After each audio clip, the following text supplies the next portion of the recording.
You know, festival season has officially begun here in Rochester, which means that there will be a festival every weekend from now until November, pretty much. Beautiful pictures you posted, though, of the lilacs. Uh-huh. Looks very nice. I think I posted similar photos last year, except it was all just trees with no color. Oh, right. Because they've got this thing where apparently they used to basically wait until the lilacs were about to bloom and then announce when the festival was going to be. So it's like, lilacs are getting ready, so we're going to do it in 2 weeks. Right. And now, for the past couple of years, they've just been like, the Lilac Festival is the 2 weeks before Memorial Day every May. Okay. Lilacs be fucking blooming or not. So, even if they don't bloom, they still do this stupid festival. Yeah. So last year we went the first week. So last year. And guess what? The lilacs hadn't bloody bloomed. So it was just a bunch of trees and people in this wonderful place. It was still rainy and damp and wet. It's like a 50% chance of snow. Mm-hmm. Well, yeah, it's fucking New York, so definitely. Okay, so we're going to look at pictures of Sherlock. A video of Sherlock. A video. We have some images of Sherlock licking Dwight, it would appear. Let me drag these on the camera here. Look at that. Look at these good kittens. So Sherlock, for everybody who doesn't know, he is our big solo cat. Like, he hates people. The only person he even kind of copes with is Jess. And that's because she raised him from a kitten. So they are kindred spirits in the fact that they hate fucking everyone.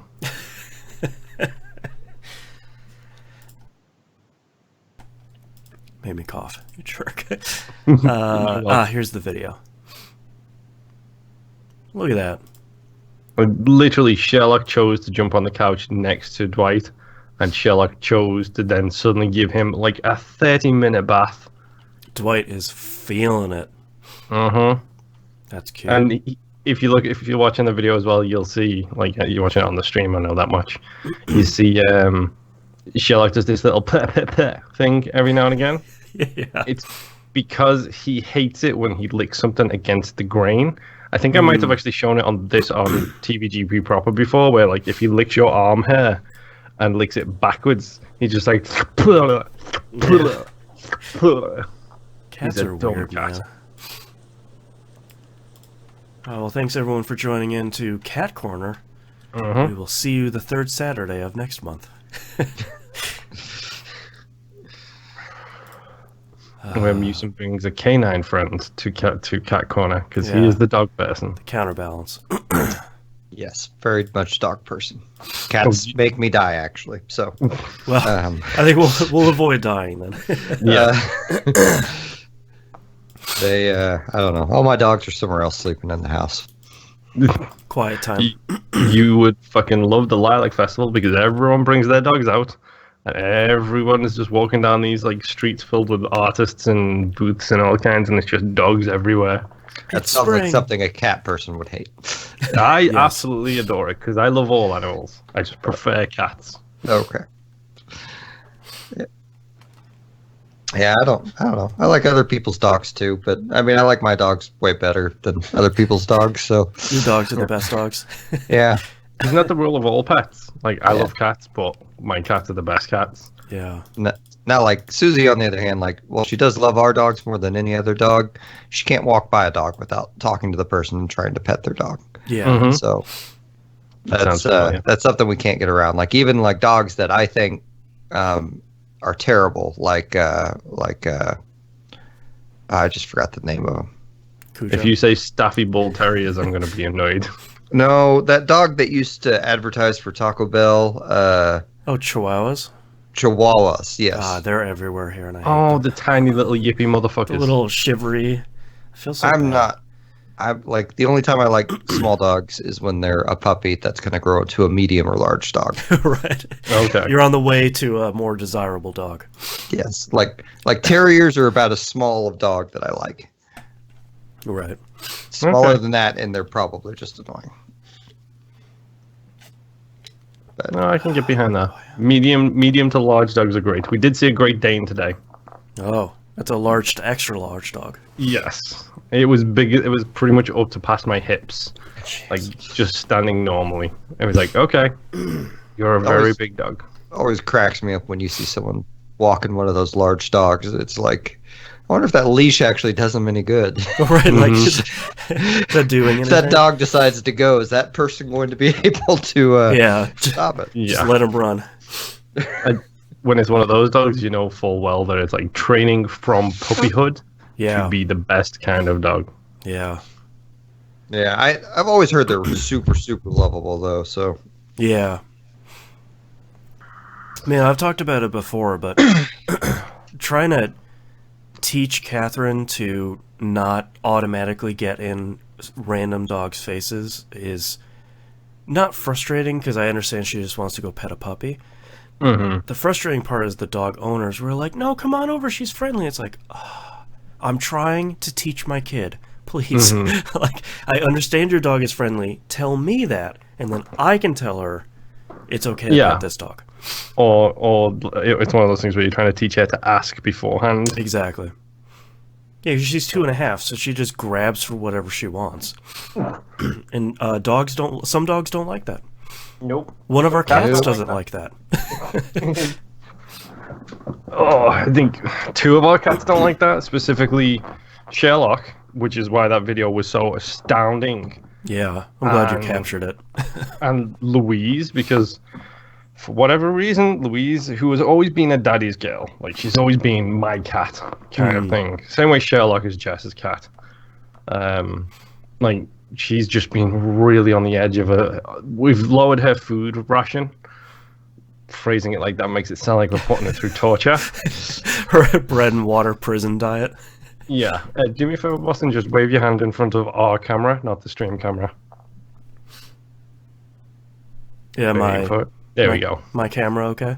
Yes, it was just blurry as hell. It focused on something really close. And not safe for work filter. Yes, the Vaseline filter. Yes. But no, we've lowered her thing down because she's getting so pudgy. Like, Louise was never a big cat. Right. But now she's putting on a little bit too much extra weight. And it's making her, like, really tired all the time. So, I mean, don't get me wrong, I've got no problem with cats who just want to laze around the house. Sure. But we also have a Dwight who lives here. Right. And Dwight is a kitten who is growing up to be extraordinarily large so far. And he is full of energy every minute of the fucking day. And then it just causes fights between him and Louise because he's just like, come on, let's go play. And she's just like, fucking leave me alone. I'm fat and I'm tired. Yeah. So, like, we lowered her food a little bit, and she's been getting particularly snippy about the whole ordeal. I bet. So, Jess touches her, and she's like, meow. The pain. Meow. Why is someone who is not daddy touching me? Oh, Jess's tweet about that was the best, which is like, the mornings with Louise are waking up, Louise is screaming because she's hungry. Louise eats. Louise is screaming because she needs to poop. Louise poops. Louise is screaming because daddy isn't awake yet. Yeah. It's like, yep. Many faces of Louise. Pretty much Louise. Like, it's like when she's not around me, she just becomes this, like, spoiled, rotten child. And she's just like, I just want to know where he is. Just tell me where he is. I don't know. I think it's the beard because she just sits on my face or on my chest and just rubs my beard.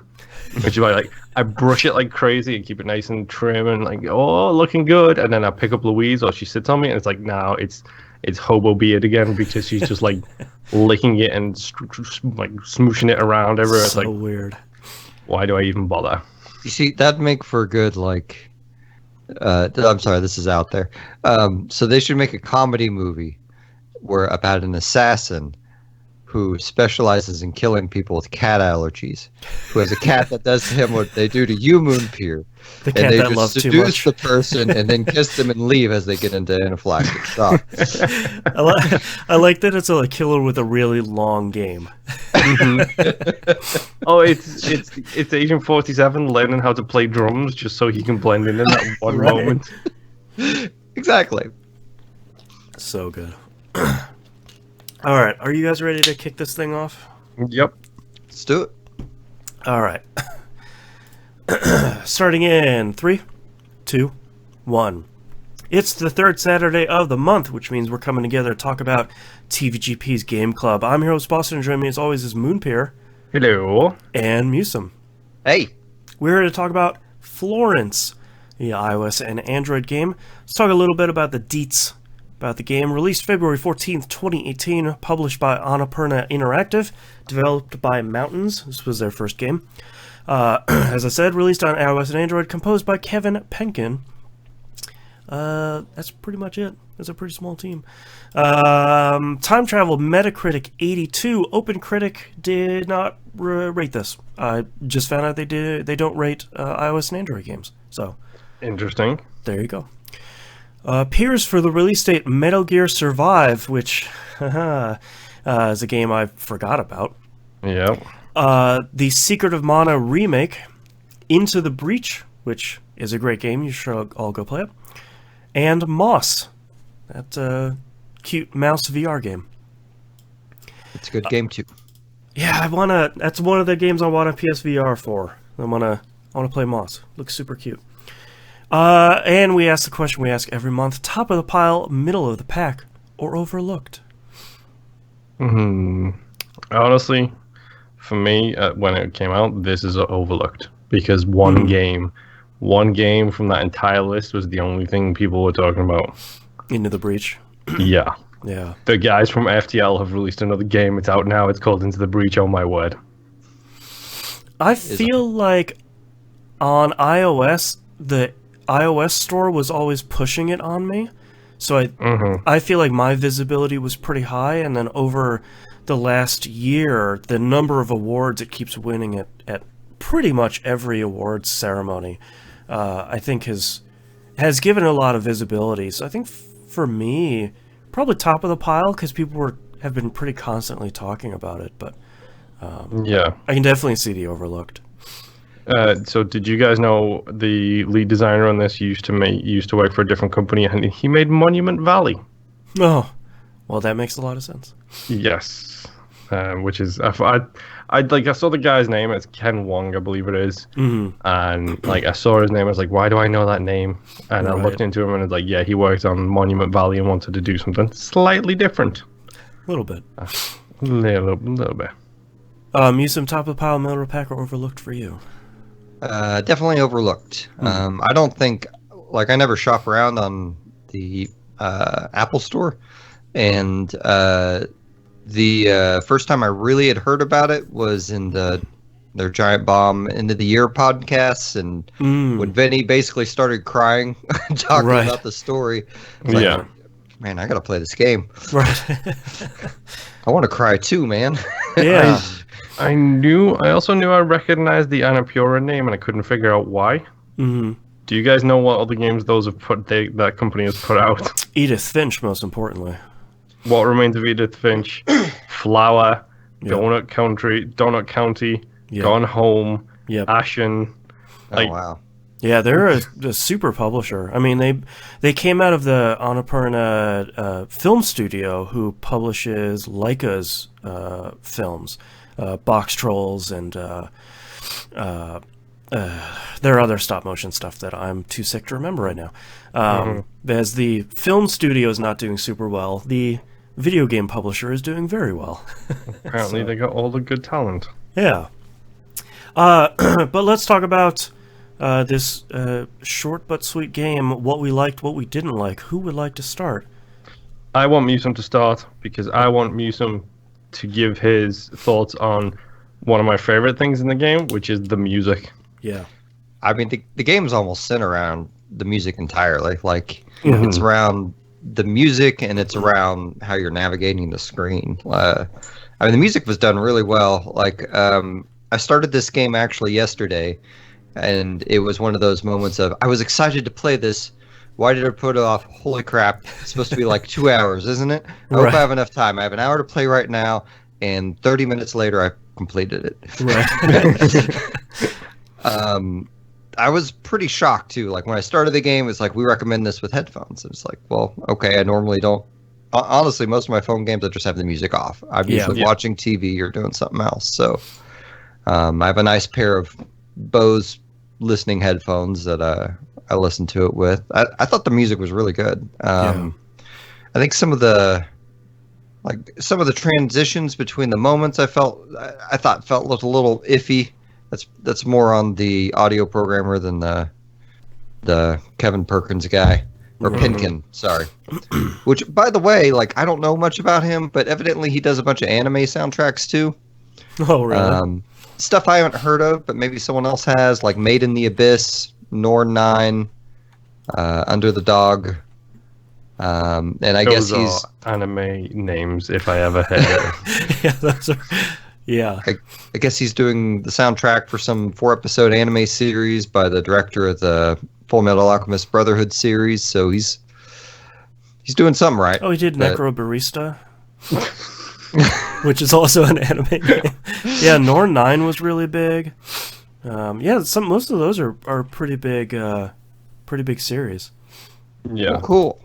I've never seen or heard of any of them. His website says he collaborated with Uematsu on a bunch of game titles. And I was like, shouldn't you lead with that? Like one of the most well-known video game composers of all time. Yeah, I mean, I'm a sucker for strings. Let's just get that out the way. Like, I think we've talked about it on pre-show before, but like, I am a fan of metal music and strings, cellos, violin, that kind of thing. You mix them both together, and it's like it makes me all squishy. But even just either or by themselves, I can take, and they do a really good job with the cello in this. Like, it's such a beautiful piece of music. So what's also really cool about that is for this soundtrack, he went and got like his old buddies from college and old teachers and stuff, and just got them to play all the parts he wrote. Oh, recorded cool. Them. So, like, he kind of mentioned that in an interview he did somewhere. I couldn't find much. I was actually kind of looking for the cello sheet music because I've been trying to learn cello the last couple years, and I really like the cello in it too. I was shocked when it's like, oh, the main love interest is going to be a cellist. Yeah. Like, it's hard to talk, for me at least, about this game without spoiling something. So that's okay. I mean, it's only 30 minutes. So if you've listened this long, just go play it. It's free. It is literally 30 minutes. So spoiler. I think my favorite aspect of the game is how all aspects of the story, from the main characters, like failure and depression, to like her mom bugging her, to, you know, the love, like, in the end, like, she's successful because she did all those things, right? Like, her mom was there when they broke up. She wouldn't have started painting again if I should have written down the boyfriend's name. Krish. If Krish hadn't bought her that paint set, right, to give her that final nudge, like, and then when she's selling her paintings and stuff, obviously her math job came in handy in figuring that out. I really like. I want to believe that as a reality in life, so I like, like, I don't necessarily, but it gives me hope, and it's kind of a beautiful story, I think, because of that. The hopeless romantic in you really likes it. Yes. Mm-hmm. Yeah. I one of my favorite parts of the game is, I think part of the reason why Florence has been so successful is because it's one of those few games that's really an experience that marries the gameplay, though it's not super complicated, with what the storytelling is doing. And one of my favorite parts is when Florence and Krish meet for the first time. Thank you. This is like my number one note on this. Is I think puzzles. You're about to bring it up, so you go over your thing. I love the way that them easing into a conversation is shown by the puzzles getting easier and easier. Like, it starts with like 8 pieces, and then it moves to 6, and then 4, and then by the end, when they're really comfortable, it's just one block that you're moving into and there's just something so spot on with that, where it's the perfect, to me, I think it's an early moment in the game, and I think it's so indicative of how the game tells its story, by showing you that through this gameplay and marrying up with the story, it makes so much sense. It's like, this is really something cool. They also pull that trick again later, when the first time they argue, it's the puzzle blocks again. Yep. And then at the last argument, it's the big blocks showing how easy it's gotten for them to argue with each other right before the breakup. It becomes the big blocks again. Yep. So it's a really nice, it's a really nice way of, it's the quintessential gameplay relevant to action on screen kind of thing. It's it's like the, I've never played it, but it's like the Metal Gear Solid 4 walking down the radiated tunnels. You are hitting that button as much as you can to force yourself to go forwards. It's that great thing which happens so infrequently of this gameplay is part of the storytelling of the actual game itself. Yeah. Like, it's so well done. It's like, great, amazing, thank you. It's such a nice touch. Well, go ahead. I really liked how the like when they're getting along, the puzzle pieces had smooth connections, and when they were arguing, they spiky. They were stiff. That's they right. Yeah. Mm-hmm. And then, like in the arguments, you were kind of competing with, Krish in getting your answer in, so the screen didn't tilt too far your way. Yeah, and when they started having their arguments, one thing I thought was really interesting is whenever he would speak, the camera would actually move off of Florence. So you'd have to pull the camera back to her to then move your conversation on screen. It felt really great that they clearly weren't speaking anymore, to each other. It was very much this back and forth thing. And that, I think, coupled with, coloring, swiping on the screen to sort of unveil something under something else, I think that worked really well.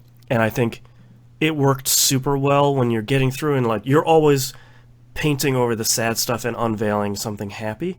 And then you get the Krish one. Yeah, where he's playing much sadder music, and he's sort of like folded onto himself, and I was like, man, this is heartbreaking. Mm-hmm. Yeah. Yeah. It's an awesome. Everything in the game contributes to it. Like, I don't know that we can, like, what are even the other puzzles in the game? Because you have the word puzzles, unboxing and boxing stuff up. The unpack and repack scenes, the matching the numbers for the math. Right. But I mean, I know you're a fan, Boston. I can't remember if Musin was a huge fan as well. Sorry, Mina, if you ever listen to this, or when you do listen to this.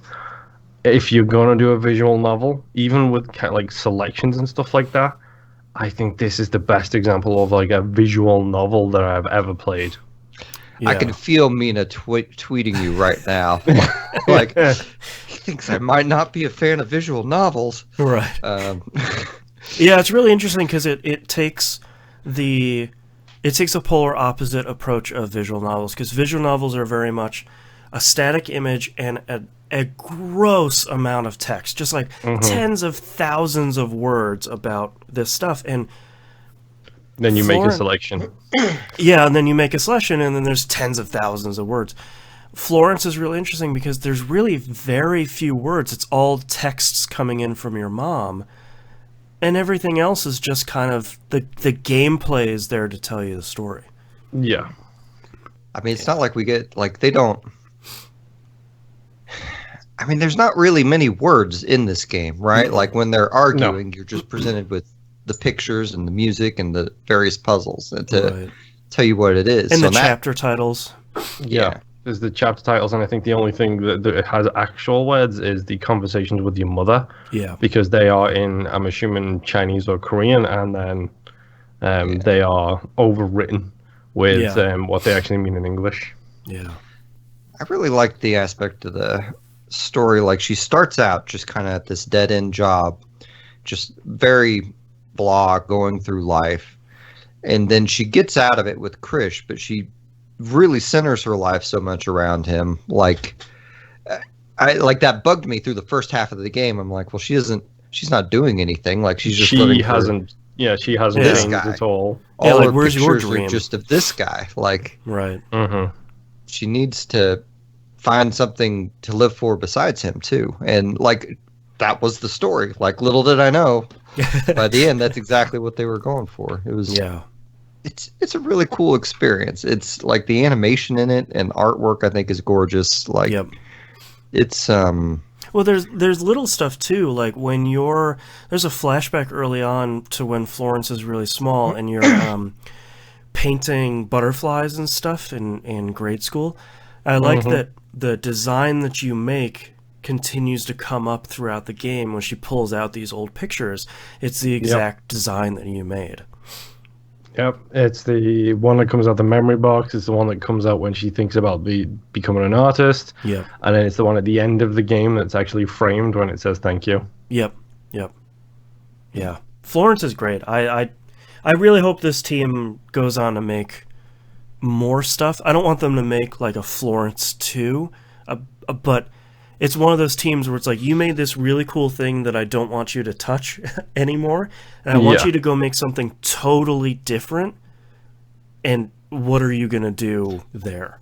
Florence's revenge. Right. She's out to get Trish. Florence got a gun.